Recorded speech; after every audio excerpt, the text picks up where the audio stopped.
마켓콕 헤드라인 시간입니다. 어제 장마감 이후부터 개장 전까지 중요한 소식들 함께 정리해 보겠습니다.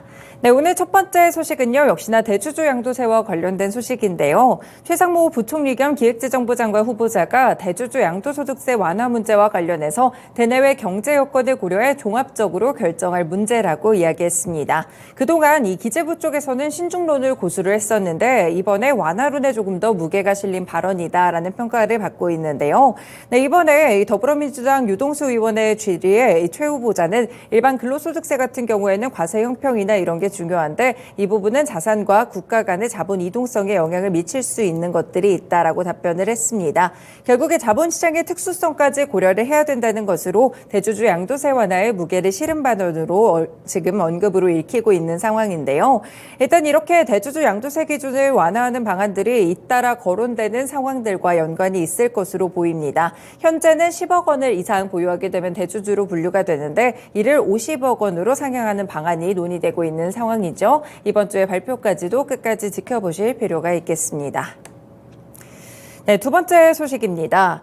국회에 따르면 열린 국회 교통위 교통법안 심사소위에도 철도 지하화와 관련된 특별법 4건이 병합심의를 통해서 통과됐다는 소식입니다. 지금 경인선, 경부선, 경의선 등 도심 중심부에 위치한 철도 노선이 대부분 지상철도로 건설이 돼 있는데요. 그렇기 때문에 토지 이용의 효율을 좀 저해야 한다는 지적들이 이어지고 있습니다. 여기서 이제 철도를 지하화하자라는 이야기들이 나오고 있는 상황인데요. 하지만 그동안은 이 사업이 막대한 재원이 들고 사업성이 낮다는 이유로 계속해서 동력을 좀 얻지 못했습니다. 다만 이번에 심의에 따르면 사업비가 부족할 경우에는 지자체가 지원하도록 결론이 나기도 했었고요. 사업성이 좀 좋지 않은 지역들은 지자체가 사업비를 떠안을 우려들이 커지고 있습니다. 하지만 이번에 철도 지하화 특별법이 국회 첫 문턱을 넘어간 만큼 관련 종목들이 상당히 큰 폭으로 움직였는데요. 네, 시간외에서도 특수건설이나 우원개발, 동아지질, 부산산업 같은 종목들이 상당 부분 올라가는 모습들이 함께 기록이 됐습니다. 그렇기 때문에 함께 주가 흐름 체크해 보셔도 좋을 것 같습니다. 네, 다음 소식입니다. 현대차가 러시아 우크라이나 전쟁 여파로 그동안 러시아 공장을 가동 중단한 상태였는데요. 결국에는 현지 업체의 매각을 결정하게 됐습니다. 러시아 상트페테부르크에 있는 러시아 공장의 지분 매각 안건을 승인했다고 어제 공시했는데요. 2020년 인수했던 제너럴모터스 상트페테부르크 공장도 함께 매각이 된다고 합니다. 이번에 매각이 되는 대상은 러시아 현지 업체인 아트파이낸스인데요. 현지 업체들 가운데서는 아트파이낸스가 가장 유리한 것으로 판단된다라고 설명을 했습니다.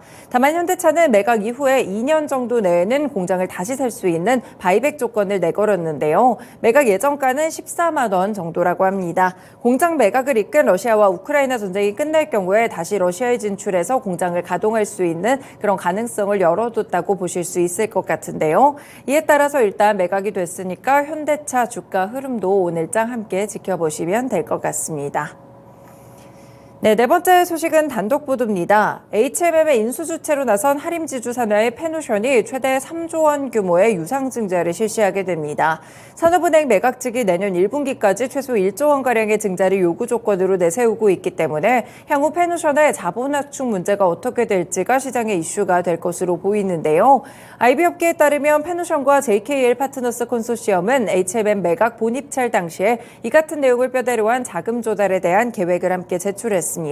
유상증자의 주관사는 NH투자증권이 맡았다고 체크를 해보실 수 있겠고요. 하림지주는 9월 말 현재 페누션의 지분 54.7%를 보유하고 있습니다. 하림 측이 지분에 비례해서 이 증자 대금의 절반가량을 맡게 되면 나머지 금액은 실권주가 발생했을 때 NH투자증권이 책임지고 떠안는 총액 인수 방식이 현재 검토되고 있는 것으로 알려지고 있는데요. 다만 이렇게 페누션에 대해서 여기 3조 원 규모의 유상증자가 최대한으로 실시될 수 있다라는 소식들이 나오자 어제는 굉장히 주가가 좀 엇갈리는 흐름이었습니다. 하림지주의 경우에는 상한가에 도달을 했지만 페누션의 경우에는 10% 정도 급락을 하는 모습들이 기록됐었는데요. 과연 오늘 정규장에서는 어떨지도 체크를 해보시면 될 것 같고요. 실제로 시간외에서도 관련 종목들이 함께 움직였다는 점 체크를 해보실 수 있겠습니다. 과연 주가의 방향성을 어디로 잡는지가 상당히 중요할 것 같은데요. 관련주로는 하림이나 페누션, HMM, 하림지주 같이 지금 매각에 좀 얽혀있는 종목들 위주로 확인해 보시면 될 것 같습니다.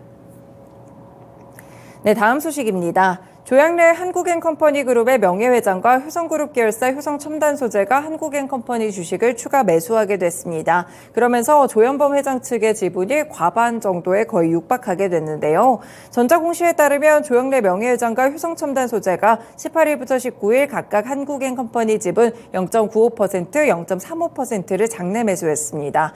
그래서 조양래 명예회장이 보유한 한국앤컴퍼니 지분은 총 3.99%로 늘어났고요. 효성첨단소재의 지분 역시나 0.51%까지 증가했습니다. 지금 효성첨단소재는 조현범 회장과 의결권 공동행사를 위한 주식 공동 보유 합의를 체결하고 있는 상황인데요.